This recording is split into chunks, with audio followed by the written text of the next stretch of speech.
আচ্ছা কিমান না 40 টকা নাই না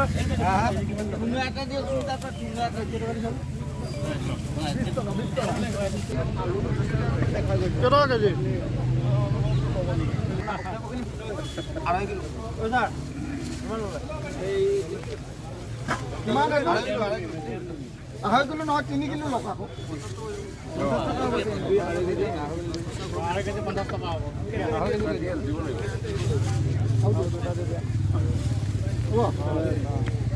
পইচা লৈছে দিলীপ দা আপুনি পইচা ল'ব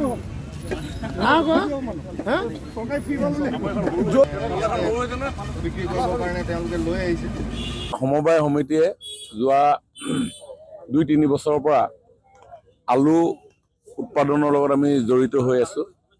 আমি যোৱা 2টা বছৰ এটা বিশেষ প্ৰজাতিৰ আলু অসমত স্থাপন হোৱা এটা মাল্টিনেশ্যনেল কোম্পানী পেপচিকোলৈ আমি প্ৰেৰণ কৰি আহিছোঁ। যোৱাবাৰ প্ৰায় 1 লাখ কেজি আৰু এইবাৰো প্ৰায় 6 লাখ কেজি আলু উৎপাদনৰ আমাৰ লক্ষ্য আছে।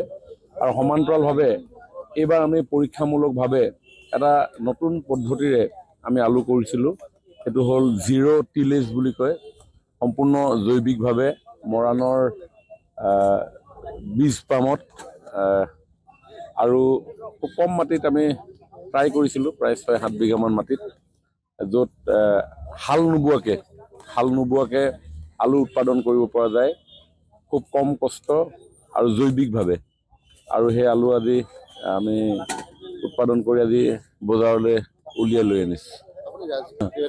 সেইটো সময়ত এটা ব্যৱসায় আমি কৰিছিলোঁ, কিন্তু সেই আলু অসমৰ আলু নাছিল, সেই আলু আছিলে বাহিৰৰ আলু। কাৰণ অসমত যি আলুৰ প্ৰয়োজনীয়তা আছে, যি চাহিদা আছে, মেক্সিমাম আলু বাহিৰৰ পৰা আহে।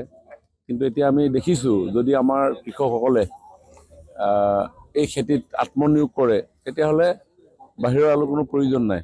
আৰু ইণ্টাৰেষ্টিংলি এই যিটো খেতি এইটো যিটো পদ্ধতিৰে কৰা গৈছে, এই পদ্ধতিৰে সকলোৱে কৰিব পাৰে, কোনো ইছ্যুৱে নাই।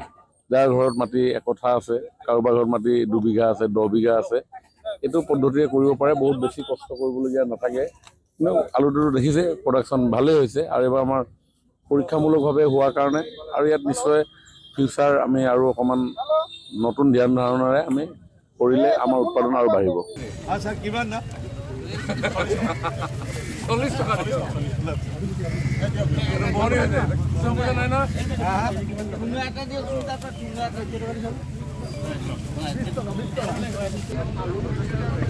কেটকা কেজি 2.5 কিলো স্যার কিমান 2.5 কিলো নহয় 3 কিলো লওক আকৌ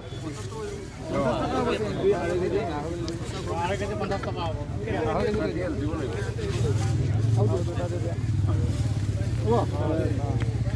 পইচা লৈছে দিলীপ দা আপুনি পইচা ল'ব